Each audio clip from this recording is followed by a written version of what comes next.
Vamos agora completar a nossa introdução ao cálculo falando do cálculo integral. Nós começamos a nossa introdução ao cálculo falando do conceito de limite de uma função. Do conceito de limite, nós partimos para o conceito de diferencial, do qual nós definimos a derivada de uma função. Ou seja, vamos supor que nós tenhamos aqui uma dada função que eu chamarei de f de x e eu quero obter o coeficiente angular, ou seja, a inclinação da reta que tangencia f de x, ou seja, cruza f de x em um único ponto apenas. Dizemos que esse coeficiente angular, que eu chamarei de g de x, é a derivada de f com relação a x. E também definimos uma outra entidade chamada de antiderivada. Ou seja, uma família de funções, que eu chamarei de g maiúsculo de x, cuja derivada fornecerá g, ou seja, podemos dizer que a antiderivada de g de x é a própria função f de x mais uma constante arbitrária, já que a derivada de uma constante é nula. O problema de encontrar o coeficiente angular da reta tangente a uma função já está resolvido e nós vamos agora tentar obter a área compreendida entre uma função f de x e o eixo x. Para fazer isso, vamos considerar, mais uma vez, uma função arbitrária f de x. Vamos delimitar f de x entre dois valores de x que eu chamarei de b e a. O meu objetivo é obter esta área compreendida entre a função e o eixo, que eu chamarei de S. Nós podemos, de forma simples, obter esta área ligando os pontos A, F de A e B, F de B por uma reta. Então, calculando a área deste trapézio. Porém, nós estaríamos incorrendo em um erro devido a essa diferença entre a função e a reta. Esse erro pode ser maior ou menor, dependendo do quanto que a função se afasta dessa reta. Afinal de contas, uma função arbitrária não possui um formato geométrico simples. Vamos tentar refinar este cálculo, dividindo esse intervalo em um certo número de pontos. No caso aqui eu vou considerar mais dois pontos entre A e B.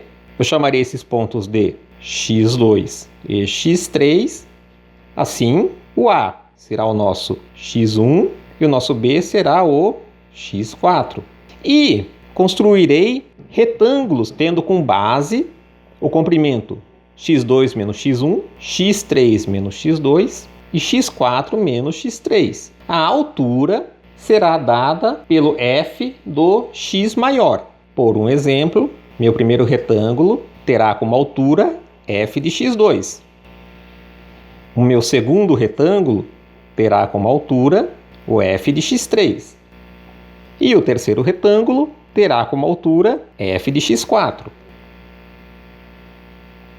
Eu considerarei a área S da função como sendo a soma das áreas destes retângulos, mas note, eu ainda estou cometendo um erro, porque a área de cada retângulo ainda difere da área compreendida pela função nos respectivos intervalos que formam a base do retângulo. No caso deste primeiro retângulo, teremos como área f de x2, que é a altura vezes a base, x2 menos x1, mais a área do segundo retângulo, ou seja, a altura f de x3, multiplicando a respectiva base, x3 menos x2,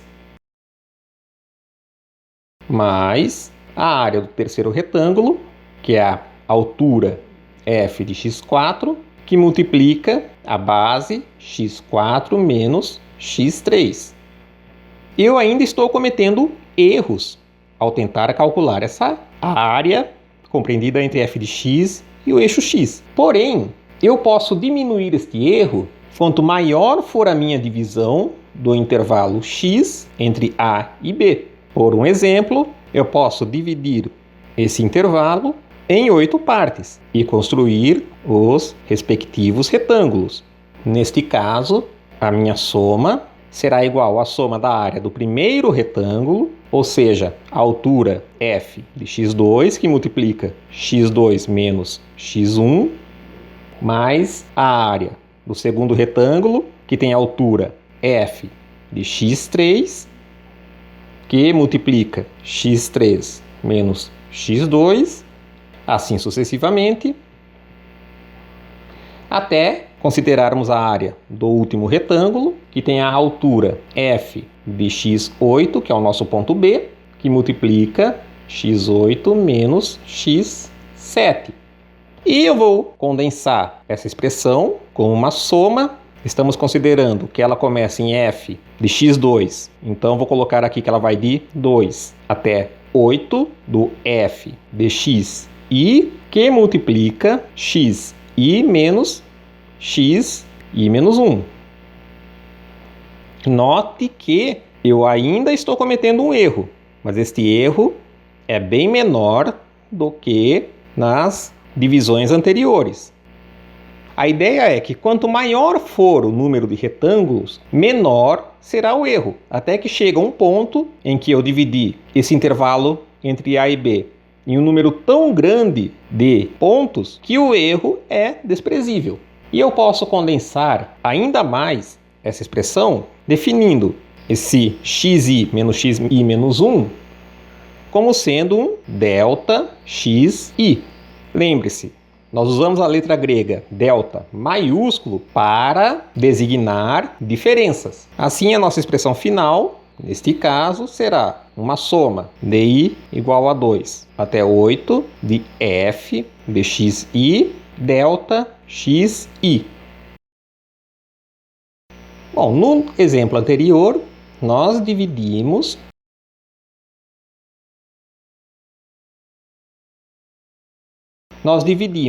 a área compreendida pela função em 7 retângulos. Porém, quanto maior for o número de retângulos, menor será o erro entre a soma das áreas desses retângulos e a área da função que eu estou procurando. Eventualmente, eu posso fazer o comprimento de cada base desses retângulos tender a zero em um processo limite. Neste caso, a nossa área S tenderá para um limite que independe dos pontos escolhidos para definir a altura de cada retângulo. Ou seja, neste caso, os pontos xi e xi mais 1 estarão tão próximos um do outro que não fará diferença se eu escolher a área do retângulo como sendo f de xi delta xi ou f de xi mais 1 delta de xi. Neste processo, então, nós poderemos aproximar o f de xi simplesmente pelo f de x naquele ponto. Eu estou tirando o índice i. E o delta xi também eu vou substituir por uma diferencial. A base do retângulo será tão pequena quanto queiramos. Esta soma de retângulos, que é feita discretizando esse intervalo de A até B, passará a ser algo praticamente contínuo. E eu vou substituí-la por um S. E essa soma vai de A até B. S, no caso, é o que nós chamamos de integral definida de f de x entre A e B. O objetivo do cálculo integral, então, é obter esta soma, fazer a divisão contínua entre A e B para obter a área compreendida entre f de x e o eixo x. Vamos, a seguir, ver como que isso pode ser calculado. Antes, porém, vamos considerar um resultado básico que exige de nós apenas uma lógica elementar. Eu tenho aqui a nossa função f de x, cuja área compreendida entre f de x e o eixo x nós queremos determinar e eu chamarei de S. Eu vou designar um ponto que eu chamarei de C entre A e B e considerarei uma área que eu chamarei de SAC e vou designar a área restante que eu chamarei de S de C até B. Nós sabemos que a área total será igual à área de A até C mais a área calculada do intervalo C até B.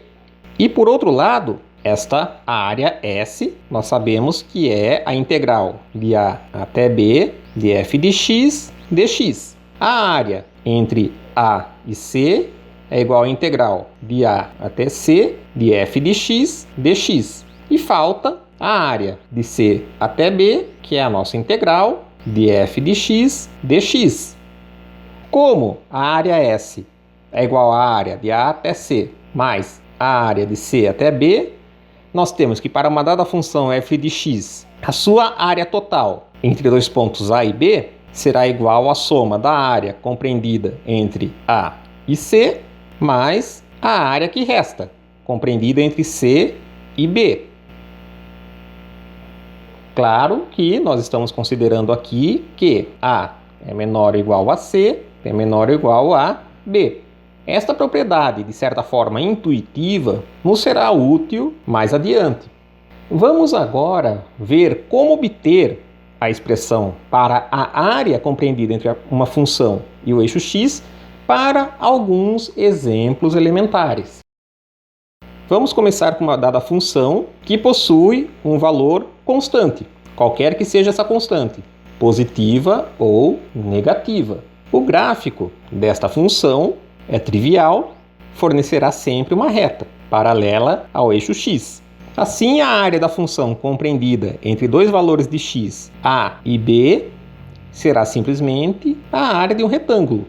Assim, S será igual à altura, C, que multiplica a base, B, menos A. E podemos simplificar essa expressão através da seguinte notação. C, que é a constante, vezes x, que eu considerarei como sendo uma variável, acompanhado de uma barra vertical com o limite inferior embaixo e o limite superior em cima. Isto significa que eu estou tomando o x calculado no ponto B e subtraindo dele o x calculado no ponto A. Ou seja, em geral, se eu tenho esta notação,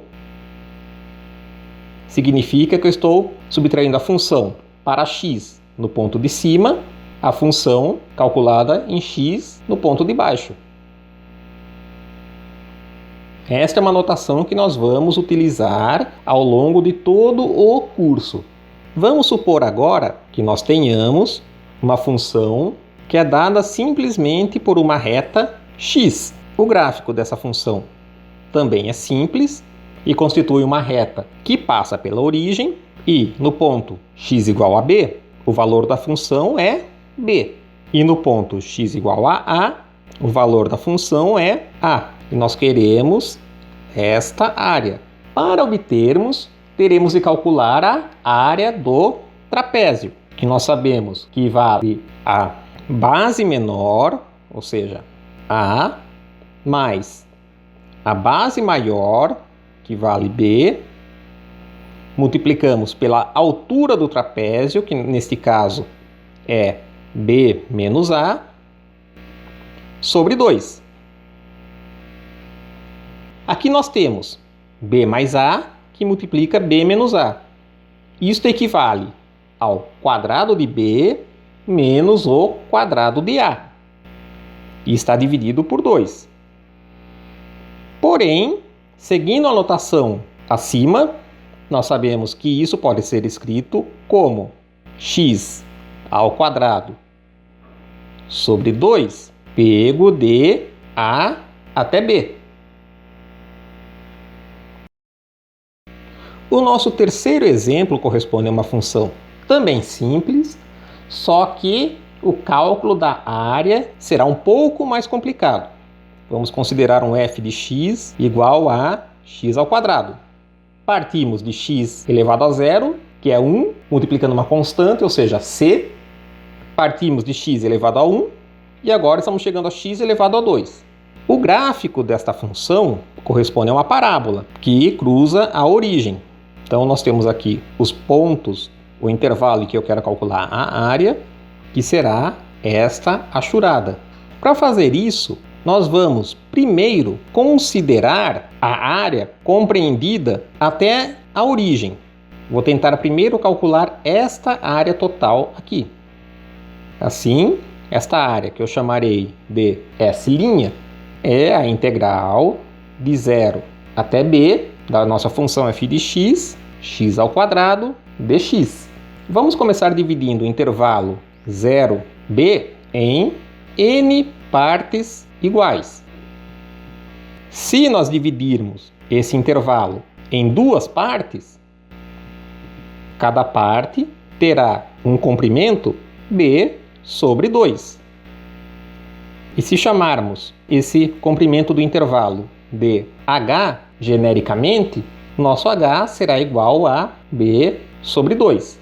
Portanto, será igual a 2h. Vamos dividir então o intervalo agora de 0 até b em 3 partes iguais. Eu aumentei um pouco aqui para poder desenhar melhor. Agora, cada intervalo terá um comprimento, que eu estou chamando de h, correspondendo a b sobre 3. Assim, o nosso ponto B corresponde agora a 3h. Desta forma, se eu quiser dividir esse intervalo entre 0 e b em n partes iguais, cada parte terá um comprimento h igual a b sobre o n. Vamos então agora considerar novamente a soma dos retângulos, assim como nós fizemos para chegar à nossa definição de integral. Esses retângulos possuirão uma base que eu chamei de h, afinal estou dividindo o intervalo em comprimentos iguais a h, mas a altura vai variar. A altura do primeiro retângulo valerá o f de h. A altura do segundo retângulo, que possui a mesma base, vale a função de h mais h. A altura do terceiro retângulo equivalerá a 3h. Assim sucessivamente, até chegar ao f do nh. Aqui nós temos, como eu falei, uma soma de retângulos. Este h, que é o comprimento igual da divisão dos intervalos, eu posso pôr em evidência. Então eu ficarei com h que multiplica f de h mais f de 2h, mais todos até chegar no f do nh. Esse n é o número de divisões que eu fiz. Nós sabemos quanto que vale f de h, f de 2h e f de nh, porque o nosso f é x ao quadrado. Assim, nós estamos aqui com h que multiplica h ao quadrado mais 2h ao quadrado, prosseguindo até o nh ao quadrado. Nós temos agora um outro termo comum nos colchetes, que é o h ao quadrado, que aparece em todos os quadrados que eu estou somando. Então vou colocá-lo também em evidência, que vai se juntar a este h, que já está fora, multiplicando os colchetes. Terei aqui h ao cubo, que multiplica 1 mais 4, que é o quadrado de 2, mais 9, que é o quadrado de 3, assim sucessivamente, até chegar ao n ao quadrado. E eu vou chamar este termo, entre parênteses, de Qn. O que é o Qn? É a soma dos quadrados dos n primeiros números inteiros, a partir do zero. O valor de Qn é conhecido. Eu tenho um vídeo em que demonstro essa expressão, e corresponde a n sobre 6, que multiplica n mais 1, que multiplica 2n mais 1. eu vou reescrever essa expressão colocando n em evidência nestes primeiros parênteses. Assim, nós ficamos com n ao quadrado sobre 6, que multiplica 1 mais 1 sobre n, multiplicando este segundo termo, 2n mais 1. E eu vou fazer a mesma coisa agora nesse segundo termo, colocar o n em evidência, que multiplicará o n ao quadrado sobre 6. Então teremos n ao cubo sobre 6, que multiplica 1 mais 1 sobre n, que multiplica 2 mais 1 sobre n. Vamos substituir essa expressão para Qn na expressão que obtivemos para S'. Então, S' é igual a h ao cubo, que multiplica o Qn, ou seja, n ao cubo sobre 6, que multiplica 1 mais 1 sobre n, que multiplica 2 mais 1 sobre n. Porém, nós sabemos quanto que vale, no caso, o h ao cubo. Porque quando nós dividimos o intervalo de 0 até b em duas partes iguais, o h era igual a b sobre 2. Quando dividimos em três partes iguais, o h valia b sobre 3. Assim, para n partes iguais, o nosso h vale b sobre n. Ou seja, S' vai ser igual a h ao cubo, ou seja, b ao cubo sobre n ao cubo, e multiplica n ao cubo sobre 6, multiplicando 1 mais 1 sobre n, multiplicando 2 mais 1 sobre n. Temos aqui n ao cubo no denominador e n ao cubo no numerador, num produto. Podemos cancelar ambos, a divisão é 1, e ficamos com b ao cubo sobre 6, que multiplica 1 mais 1 sobre n, que multiplica 2 mais 1 sobre n. Note uma característica importante aqui. Eu não tenho mais n fora desses termos entre parênteses. Eu só tenho n dividindo 1. Porém, para que a minha área S' se aproxime ao máximo da área que eu estou procurando compreendida entre a função e o eixo x, eu tenho de fazer a divisão entre 0 e b no maior número possível de intervalos. Idealmente, eu quero então que esse n tenda a infinito. Se isso acontece, eu tenho aqui em ambos os termos entre parênteses 1 sobre n. Só que 1 dividido por algo que vai a infinito se torna tão pequeno que podemos considerar como sendo nulo. Então, nós teremos S' igual a b ao cubo sobre 6, que multiplica 1, que sobrou destes primeiros parênteses, multiplicando 2, que, ao final, nos fornecerá b ao cubo sobre 3. E esta é a integral, não é aquela que nós queremos ainda, entre a e b. É a integral de 0 até b, da nossa função x ao quadrado dx. Como que nós vamos obter a integral que nós queremos, que é de a a b? Nós vamos utilizar aquela propriedade geral que enunciei após a definição de integral, em que nos diz que a integral de x ao quadrado dx de 0 até b é igual à integral de 0 até a dx ao quadrado dx mais a integral restante de a até b, que é aquela que nós queremos. E nós sabemos que a integral de 0 até b corresponde a b ao cubo sobre 3. Nós sabemos que eu posso substituir o b por qualquer número a partir do 0. Inclusive, um número que seja menor do que 0. Mas no nosso caso, vou substituir por a. Então, ficamos com a ao cubo sobre 3, mais aquilo que nós queremos, que é a integral de a até b, dx ao quadrado, dx. Assim, passando a ao cubo para o outro lado, nós obtemos aquilo que queríamos, a integral dx ao quadrado entre dois números a e b corresponde a b ao cubo sobre 3 menos a ao cubo sobre 3, que é igual a x ao cubo sobre 3, pego de a até b.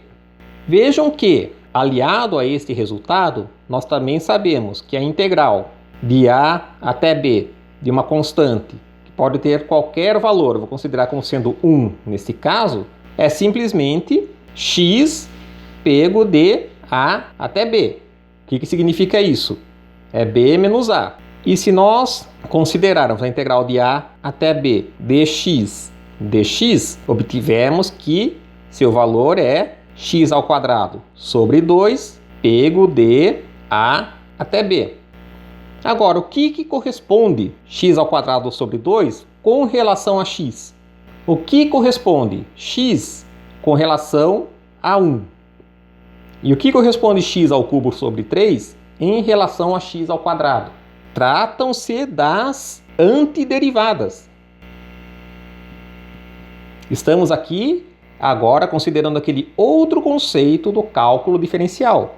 A integral, em geral, entre dois pontos a e b de uma certa função f de x é igual à antiderivada desta função pega entre os pontos a e b, onde nós temos aqui que f de x é igual a df de x. Esse resultado é válido para qualquer tipo de função, não apenas as funções polinomiais que nós consideramos, ele é válido também para funções trigonométricas, funções hiperbólicas, qualquer tipo. Vocês verão a demonstração dele rigorosamente com os professores de matemática, nas disciplinas de cálculo, e é o chamado teorema fundamental do cálculo. Note que eu não demonstrei esse teorema. Eu apenas justifiquei baseando-me em exemplos de funções simples. Toda a complexidade da demonstração deste teorema rigorosa será explorada nas disciplinas de cálculo. De forma geral, para funções polinomiais, se eu tenho a integral de AB de x elevado a n dx, essa integral será igual a x. Se eu quero calcular a derivada, eu faço a queda do expoente. Eu vou fazer algo que, com a queda do expoente, eu obtenho integrando x elevado a n. Será exatamente x elevado a n mais 1 sobre n mais 1. Pego de a até b. Vamos ver aqui alguns exemplos de aplicação deste resultado. Vamos supor que eu tenho integral de 0 até 2 de x à quinta. Por essa regra, nós teremos que esse resultado corresponde a x elevado a 5 mais 1, 6, dividido por 6. E eu vou pegar esse resultado de 0 até 2, que corresponde a 2 à sexta menos, vou substituir o 0 no x, ou seja, teremos 0 elevado a 6 sobre 6, que nos fornecerá 64 sobre 6, e eu posso simplificar para 32 sobre 3. Vamos agora supor que eu queira calcular a integral de 3 até 4 de 1 sobre x ao quadrado. Eu vou usar este resultado aqui e teremos, então, menos 1 sobre x, porque isso corresponde a x elevado a menos 1, então, se cai o expoente, fica menos 1 vezes x elevado a menos 1, que é menos 2. E o menos se cancela aqui. Isso é pego de 3 até 4. Assim nós temos menos 1 sobre 4 menos 1 sobre 3, que é igual a menos 1 sobre 12, que nos fornece 1 sobre 12. Vamos supor que nós tenhamos um polinômio, no caso, integral de 1 até 2 de 3x ao quadrado mais 7x ao cubo, integrando em dx, aplicando o nosso resultado para cada termo deste polinômio, teremos 3 que multiplica x ao cubo sobre 3, mais 7 que multiplica x à quarta sobre 4, pego de 1 até 2, que nos fornecerá esse 3 corta com 3 aqui, teremos então x ao cubo mais 7 sobre 4x à quarta, de 1 até 2, que nos dará 8 mais 7 sobre 4, multiplicando 16, menos, substituindo agora o 1 mais 7 sobre 4. Vocês podem fazer esta conta, que fornecerá 133 sobre 4. E, como último exemplo, vamos supor que nós tenhamos uma integral de um valor zero até um valor geral t da raiz de 2 mais x dx. Qual é a antiderivada da raiz de 2 mais x? Trata-se de 2 sobre 3, que multiplica 2 mais x elevado a 3 sobre 2. Se vocês derivarem, cai este expoente, o 3 se cancela com o 3 no denominador, o 2 se cancela com o 2 no numerador, 3 sobre 2 menos 1 corresponde a 3 sobre 2 menos 2 sobre 2, que é 1 sobre 2, que é a raiz. Então, isso é pego de 0 até t, que corresponde a 2 sobre 3. Multiplicando esse termo, vou substituir o t no x primeiro, ou seja, 2 mais t elevado a 3 sobre 2, menos, agora vou substituir o zero no x, que vai nos fornecer 2 raiz de 2.